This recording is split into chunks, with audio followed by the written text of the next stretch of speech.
أهلا ومرحبا بكم مشاهدينا الكرام، لقاء جديد يجمعنا ونفرتيتي على الهواء اليوم الأربعاء. بنسعد دايما بصحبة حضراتكم على مدى ساعتين تقريبا بينقسموا إلى جزئين. الجزء الأول بسعد بصحبة حضراتكم وبنطرح فيه واحد من الموضوعات الطبية اللي بتهم قطاع عريض من مشاهدينا للنقاش. بنسعد باستضافة كوكبة كبيرة من علمائنا المتميزين في المجالات الطبية المختلفة. أيضا بنسعد بتلقي اتصالات حضراتكم واستفساراتكم الهاتفية، وبيقوم ضيفنا الكريم الموجود معانا في الاستوديو بالرد على هذه الاستفسارات. الحقيقة أسرة الأربعة والمكونة دائما من زملائي المعد علاء فؤاد، وأسرة الإخراج وجدي حلمي وخالد الوصيف بتسعد بحضراتكم دايما. وقررنا النهاردة ان احنا نطرح في الجزء الاول من نفرتيتي على الهواء الحديث او موضوع الجراحات التجميل. في الآونة الأخيرة الحقيقة ربما نستطيع أن نقول عقد كامل الآن، ربما يزيد بعض الشيء. الحديث في كثر بشكل كبير عن التجميل، وليس المعني بكلمة تجميل هو تجميل الوجه فقط أو الجراحات اللي بتتم بعد العمليات الجراحية الكبرى، ولكن الآن أصبحت هناك تدخلات جراحية لتحسين شكل الثدي والبطن والأرداف لدى السيدات. مدى نجاح هذه العمليات ومتى نكون في حاجة ليها، كل ده الحقيقة نتعرف عليه من خلال الحوار اللي هيدور مع ضيفنا الكريم النهارده اللي موجود معنا في الاستوديو، هو الاستاذ الدكتور طارق احمد سعيد، استاذ جراحه التجميل المساعد بكليه الطب القصر العيني. مرحبا بحضرتك طارق، واهلا بيك، ويعني زياره عزيزه، بنسعد بوجود حضرتك معانا المره الاولى في يونيفرسيتي على الهواء. دكتور طارق، يعني هنبدا عندنا مجموعه موضوعات هنتكلم فيها. هننحي الوجه جانبا ونتكلم شوية عن مشكلات البطن وزيادات الدهون اللي بتبقى فيها. نتكلم أيضا عن مشاكل الثدي، سواء تكبير تصغير الجراحات، امتى يعني جراح تجميل بيقرر يتدخل. فلما نتكلم عن موضوع تجميل الثدي نبدأ منين حضرتك دكتور؟ تحب نبدأ منين؟ هو بالنسبة للثدي هو بيصيب، احنا نقدر نتكلم على تجميل الثدي في السيدات، وفي برضه حالات ثدي بنعملها للرجال. بالنسبة للسيدات طبعا السيدات المشكلتين الكبار اللي عندنا يا كبر حجم الثدي قوي يا صغر حجم الثدي قوي. هي المشكلة الثالثة وجود ترهل في الثدي، يعني ممكن يكون حجمه مناسب لكن مترهل، ما هوش نازل لتحت عن حجمه الطبيعي او مكانه الطبيعي، وبيبقى فيه ترهل. وده بيكون ليه اسباب طبعا، ليه اسباب كتير، ممكن يبقى بدون سبب واضح، مجرد طبيعة السيدة، وكتير بيبقى بعد الحمل والولادة، بعد الرضاعة بصفة عامة. يعني بعد الرضاعة بيحصل أثناء الرضاعة والحمل، لا أثناء الحمل والرضاعة حجم الثدي بيكبر جدا. الطبيعي إنه بعد الحمل والولادة والرضاعة بيرجع حجم الثدي ينقبض للحجم الطبيعي. تمام. في بعض الأحوال بعد انقباضه بيرجع لحجم أصغر من حجمه، وفي هذه الحالة يحتاج لتجميد للثدي. وساعات يرجع لحجم الطبيعي بس يبقى حصل فيه ترهل شديد ويبقى واقع. في الحالة دي لازم تعمل له عمليات لرفع أو شد الثدي. ايه انواع الجراحات اللي بتجرى بقى يا دكتور؟ يعني اذا كان ترهل ايه اللي بنعمله؟ اذا كان صغر ايه اللي بنعمله؟ اذا كان ترهل للثدي بتعمل عملية اسمها عملية شد او رفع للثدي. تمام. انما بالنسبة للحالات الكبر الثدي الكبير الجامد زيادة عن الطبيعي قوي بيتعمل له عملية لتصغير الثدي، ومن ضمنها بيتعمل له شد، يعني التصغير في نفس التوقيت هو من ضمنه عملية لشد الثدي. اما بالنسبه لحالات صغر الثدي فبنعمل لها عمليه تكميل للثدي. تكميل الثدي بنستعمل حاجه بنسميها بروستيسيس او حاجه صناعيه، عباره عن كيس من ماده لا تتفاعل مع انسجه الجسم خالص، ماده انرت بنسميها او لا تتفاعل مع الجسم، وبنزرعها خلف الثدي. ده بجراحه دكتور؟ بجراحه، بس بجراحه بسيطه، الجرح بيبقى صغير جدا على قد ما نقدر ندخل منه هذا الجهاز. تزرع خلف الثدي، فبتؤدي في الاخر ان الثدي يبرز او حجمه يكبر، وفي نفس الوقت بدون ما نبقى مغطين الثدي، لان ده واحد من المشاكل السيدات بيخافوا منها جدا، علاقه الجهاز الثدي باحتمالات حدوث اورام في الثدي بعد كده. بالظبط. سواء حدوث اورام او انه يعاكس في اكتشاف اورام قد تحدث. هو يمنع اكتشافه الاعراض اللي ممكن تقول ان في وبعض الناس وبعض السيدات يبقى عندهم خوف من ان هو يكون هو نفسه بيسبب اورام. دول المشكلتين الاساسيتين اللي هما بيقلقوا الناس. يعني المشكله الاولى ان هو بيسبب الاورام او ليه علاقه بنشوء ورم في الثدي، غير صحيح، كلام مش صحيح، لم يثبت خالص علميا ان هو بيؤدي الى حدوث اورام في الثدي. تمام. كان زمان في الستينات اول ما ابتدى موضوع تكبير الثدي ابتدوا يستعملوا ماده السيليكون.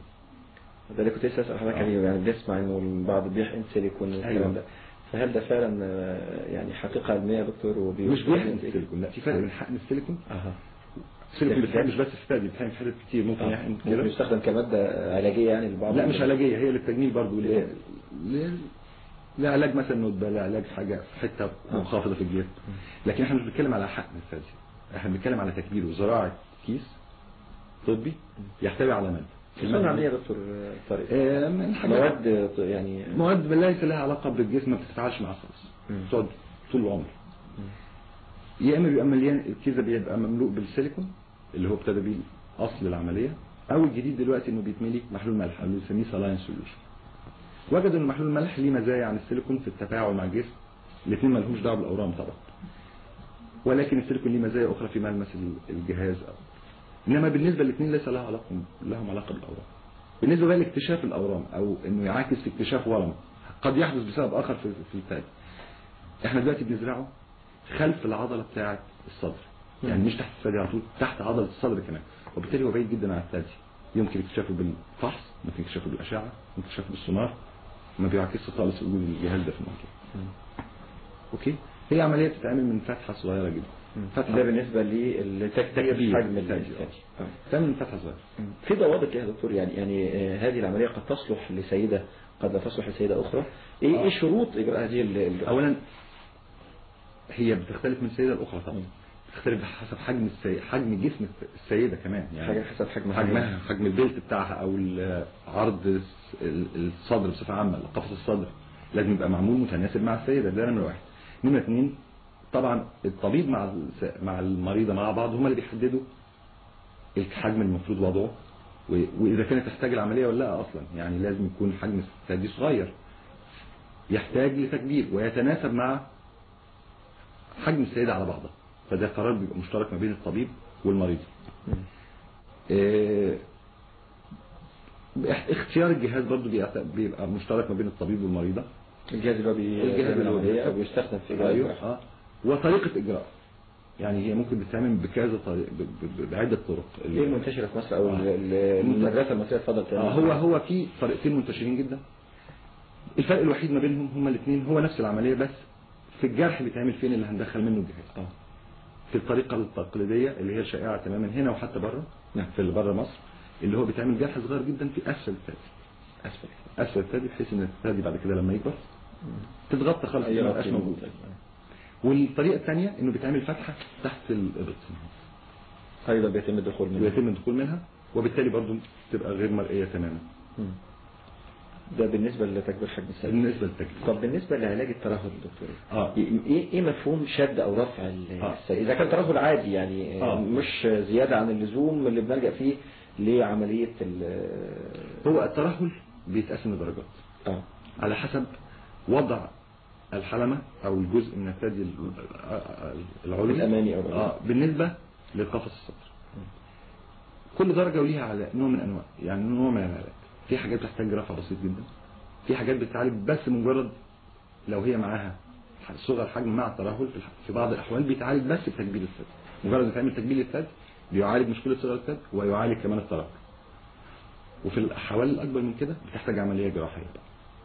عملية جراحية يترفع فيها، يتشال فيها، بيبقى في الترهل بيبقى حجم الجلد زيادة عن حجم الثدي، وبالتالي حصل ترهل وسقوط للثدي، فبيتشال الجلد الزيادة ده بطريقة هندسية معينة، ويترفع الثدي كله للحجم الأصلي أو المكان الأصلي اللي كان موجود فيه. تمام. طب بالنسبة للجراحات التي قد تتم في الثدي للأسباب أو الأخرى، منها حتى استئصال ورم سرطاني في الثدي، تمام، هل جراح التجميل بيكون له دور في إعادة يعني تجميل هذا الثدي أو وضع قطعة تكميلية ليه، وإزاي ده بيتم؟ هو دي حاجة الموضوع ده بيؤرق السيدات وبيسبب لهم هلع يعني نفسيا. هو نمرة واحد عشان نصل لعلاج ناجح تجميلي ناجح لمشكلة سرطان الثدي لازم نكتشف سرطان الثدي مبكرا. تمام، بالتأكيد. الاكتشاف المبكر مش بس نسبة شفاء مش بس عشان يساعدنا كمان في عملية التجميل. عدم الاستئصال بشكل كامل. عدم الاستئصال أولا، أو لو يستأصل في مرحلة مبكرة. في بعض الأحوال ممكن نعمل جزء من الثدي، لكن حتى لو تشال الثدي كله ممكن يتعمل إعادة بناء للثدي، بنسميها بريست ريكونستراكشن، حتى لو تشال كله، بس المهم تكون مرحلة مبكرة، ما يكونش منتشر في كل مثلا انحاء الجسم، مش هنعمل تجميل في هذه الحاله. بنستعمل في طريقتين اساسيتين لاعاده بناء الثدي بعد الاستئصال. الطريقه الاولانيه بتعتمد برضه على الجهاز زي اللي بنستعمله في تجميل الثدي، بيتزرع في طريقه معينه تحت العضله بتاعه الصدر، وبالتالي يعمل شكل للثدي وحجم للثدي. والطريقه الجديده اللي هي بتستعمل دلوقتي بقى اكثر شيوعا في العالم وفي مصر، اللي هي بنستعمل حاجه بنسميها السبيله، او بننقل جزء من انسجه الجسم من مكان للثدي. عاده بننقل الجزء اللي هو جزء الجدار البطن اللي تحت السره. الجزء ده في السيدات وبالذات في السيدات الشرقيات او المصريات بيبقى ممتلئ وفيه دهون كتير، وبالتالي يناسب طبيعه الثدي او حجم الثدي، وبيتعمل بطريقه معينه بعمليه جراحيه بحيث انه بيتنقل وهو محتفظ بالدم اللي واصل له او بالبلاد سبلاي بتاعه، يتنقل ليتوصل للثدي.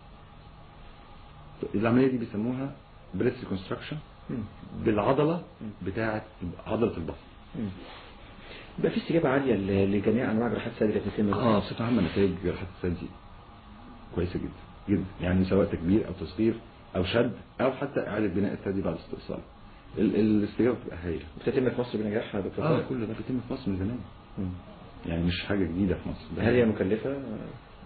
طبعا هي عمليه التجميل بصفه عامه بتبقى اكثر كلفه شويه، بالذات لو هنستعمل جهاز بتبقى في ثمن الجهاز اللي بيتحط ده اللي هو اللي قلنا في التكبير او في اعاده بناء الثدي بعد الاستئصال. في انواع جراحات اخرى بتجرى للثدي دكتور طارق غير الرجال؟ علاج الترهل للرجال. طبعا. بالنسبه للسيدات كده خلاص ترهل يعني هو ترهل وتكبير وتصغير واعاده بناء، هم دول الحاجات اللي ممكن تعمل. التصغير بيتم ازاي يا دكتور؟ التصغير بيتم عمليه جراحيه. عمليه جراحيه ليها طرق مختلفه كثيره تكنيكيه طبيه، لكن هو في النهايه بتعتمد على ان بيتعمل جرح.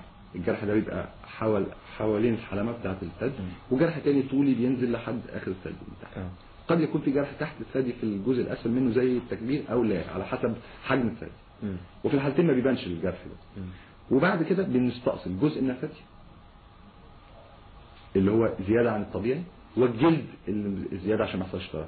يعني احنا بنستأصل جزء من الثدي والجلد اللي فوقيه، ويعاد خياطه الثدي او تظبيط الثدي على حسب الحجم الجديد بحيث انه ياخد الشكل والحجم الطبيعي الاصلي بتاعه.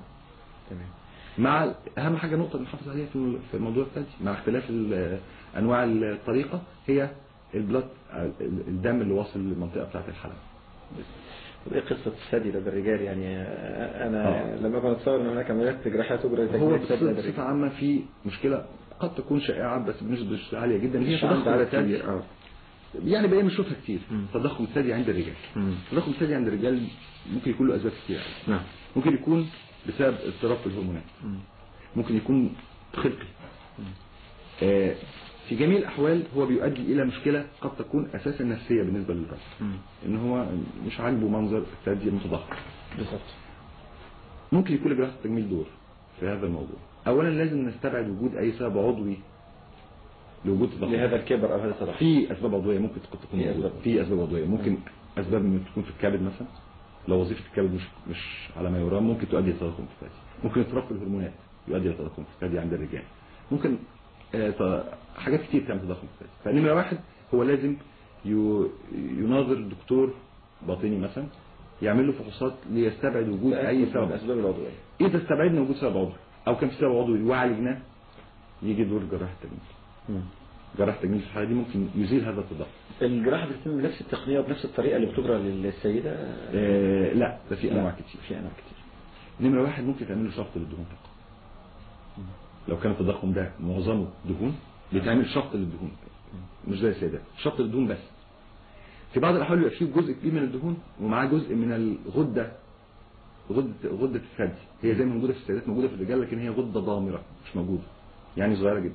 لو فيها تضخم يبقى لازم تتشال جراحيا، ما ينفعش تتشال بالشفط. يبقى في الحاله دي بيتعمل شفط ومعاه جرح صغير جدا يتشال بيه الجزء الصغير الموجود من الغده جراحيا. يبقى كومبينيشن ما بين الاثنين او مزيج.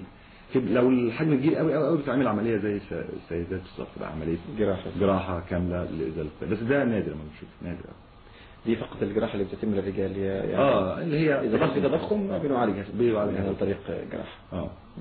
هل بقي شيء في الثدي يا دكتور بتتكلم عنه سواء الرجال او السيدات وجراحاته ومدى امان هذه الجراحات؟ لا، هي هل ممكن تكرارها ممكن تكرارها طبعا، يعني تكبير الثدي لا يكرر، هو بيتزرع الجهاز، والجهاز المفروض بيبقى سليم.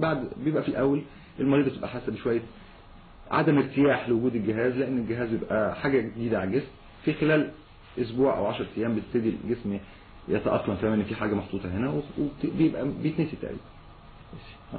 ما بيدوش اي اثار طبعا يا دكتور؟ لا لما يثبت له اي اثار جانبيه خالص، وبعيد جدا عن الثدي نفسه عشان يعمل مشاكل في الثدي. لكن ايضا اللي بتؤرق عدد كبير منا يعني تتعلق بالترهلات في منطقة البطن دكتور طارق، بتؤدي طبعا الى ظهور هذه الترهلات وما يعرف بالكرش بشكل نفسيا بيؤلم البعض.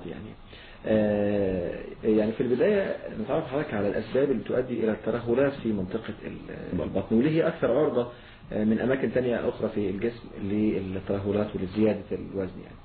هو بصفة عامة الترهل ممكن يكون أسبابه كتير، يعني ممكن يكون الترهل ده ترهل من الجلد، وممكن يكون ترهل نتيجة وجود سمنة ودهون كتيرة تحت الجلد عاملة ترهل، أو عضلات البطن نفسها تكون ضعيفة وبالتالي بتؤدي إلى الترهل أو اللي بنسميه الكرش.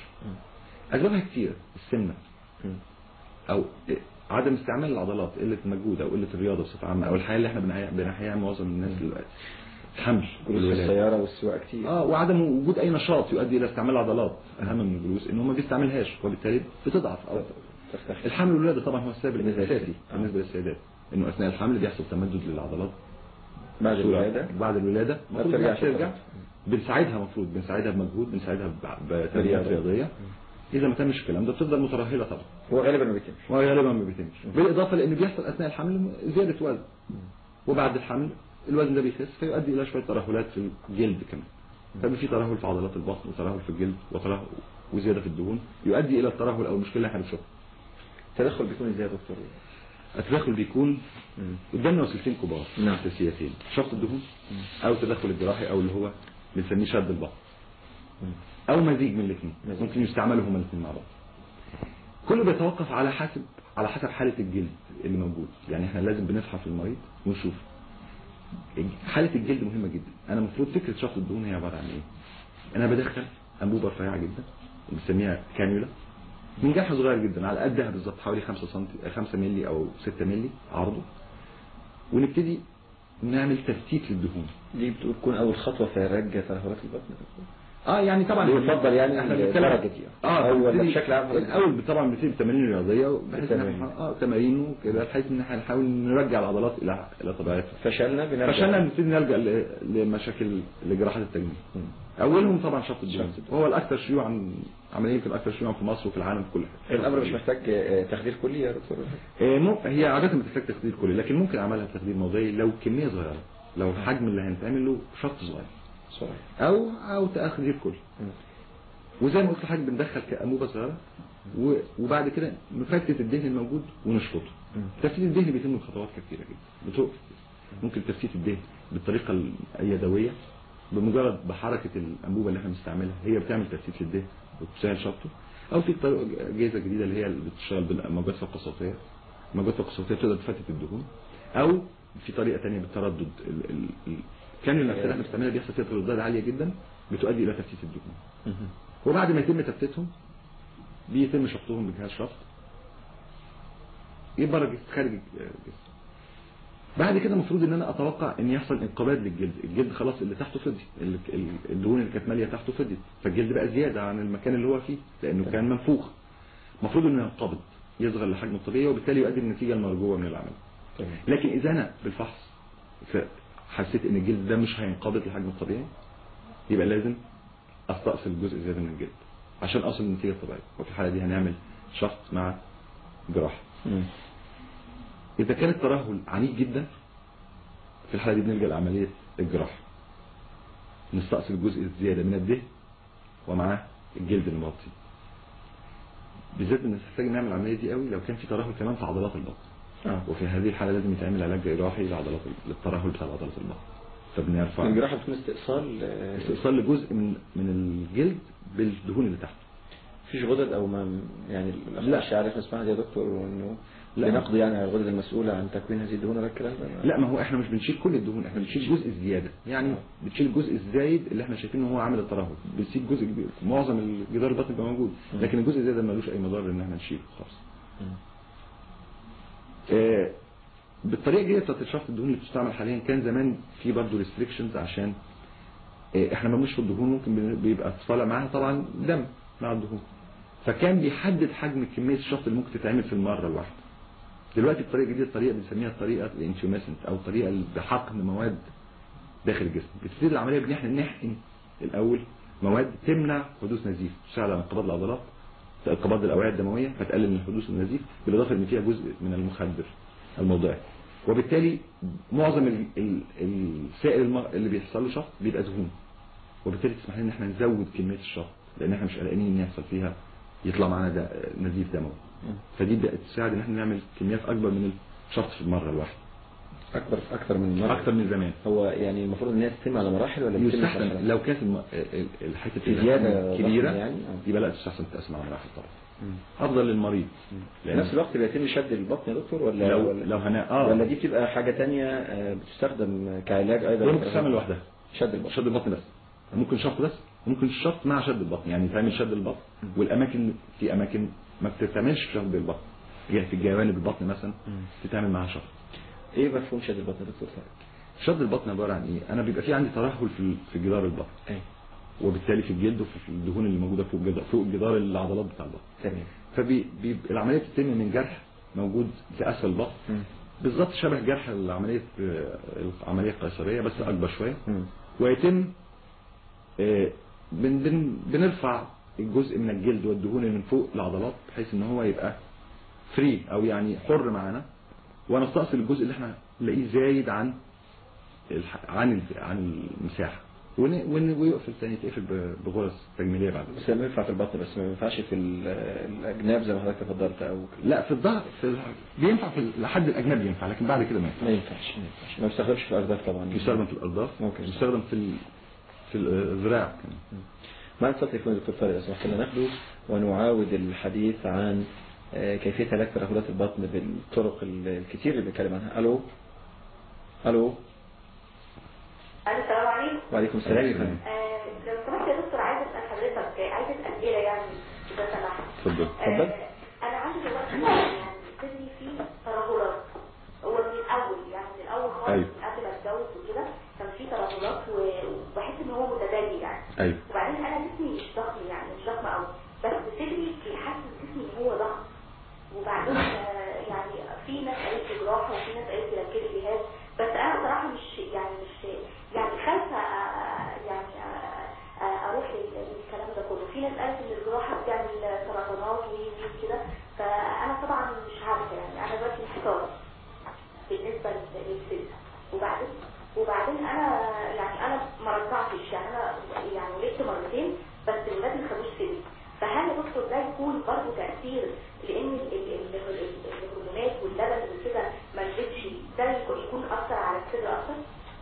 طبعا هو الحمل والرضاعه بصفه عامه بيأثروا، سواء حصل رضاعه او الحمل، مجرد الحمل بيؤثر على الثدي زي ما شرحت، بيحصل زياده في حجم الثدي وبعدين بيرجع يصغر بعد كده. طبعا بالنسبه لحضرتك فعلا محتاجه تعملي عمليه شد الثدي، لازم تناظري طبيب من اطباء التجميل وهو يقرر لك العمليه المطلوبه الانسب. ما فيهاش خطر، ما بتعملش سرطان، ما لهاش علاقه بالسرطان خالص، عمليه تصغير الثدي او شد الثدي خالص. هي عمليه ما تقلقش، عمليه امنه ومضمونه، انما يتوقف حجم ونوع العمليه اللي هتتعمل على المناظره او على كشف الطبيب، لكن في الحالتين انت محتاجه لعمليه من عمليات شد الثدي. ما فيش خوف يعني؟ ما فيش خوف، تلجأ فقط لمتخصص يعني؟ لازم تلجأ لدكتور تجميل طبعا ليحدد الطريقه المثلى او المناسبه ليها. طب بنعود للحديث عن ترهلات البطن دكتور طارق، وكنت بصدد طرح سؤال على حضرتك يتعلق بمفهوم حزام المعده او حزام البطن. برضو من الاخطاء، من المفاهيم الشائعه الخطا عن شفط الدهون انه وسيله للتخسيس. الناس بتفهم ان هو بيساعد في ازاله الكرش يعني، او هو شفط الدهون للتظبيط مش للتخسيس، يعني بعد ما بني ادم يفقد وزن هو لازاله الاجزاء من الجسم اللي مش متناسقه، جزء فيه زياده. هو حزام فعلا؟ لا انا لسه اقول لحاجه، هو ازاله الدهون لكن مش تخسيس. بنبتدي بالتخسيس الاول، وبعد ما يحصل فقدان الوزن بيفضل بعض الاماكن الغير متناسقه. في الحاله دي بتعمل لها شق. طب تخسيس ممكن يكون برجيم، ممكن يكون برياضه، ممكن يكون بالاثنين تحت اشراف دكتور من دكاتره التخسيس. في بعض الاحوال اللي بنسميها السمنه المفرطه بيحددها برضو الدكتور الباطني او جراح تجميل. السمنه المفرطه اللي هو وزن زياده قوي عن طول الجسم، ليها حسابات عندنا بنستعملها.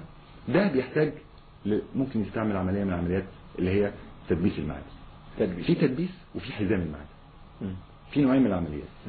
الاثنين بيؤدوا في النهايه الى انه حجم الاكل اللي بيبقى موجود قليل، وبالتالي العيان بيفقد وزن بكميه كبيره جدا في السنه الاولى بعد العمليه. ما بياكلش نفس الكميه اللي بيضطر ما ياكلش نفس الكميه لان حجم المعده نفسه، وبالتالي بس عمليه حرق للدهون يعني. وبالتالي بيضطر يستعمل الدهون لان هو ما فيش اكل. طب عمليه التدبيس دي بتتم بنجاح دكتور؟ بتتم بنجاح. بتتم في مصر بنجاح زي ما قلت لك، في تدبيس وفي حزام. طب امال ايه موضوع انه يرجع العمليه تاني؟ هل ممكن بعد ما يفقد جزء من الوزن بيتم تدخله جراحيا تاني وفتح المعده مره اخرى ولا؟ ممكن العمليه تتشال لكن في النهايه هتؤدي برضه ان هو يرجع يزيد ممكن تاني.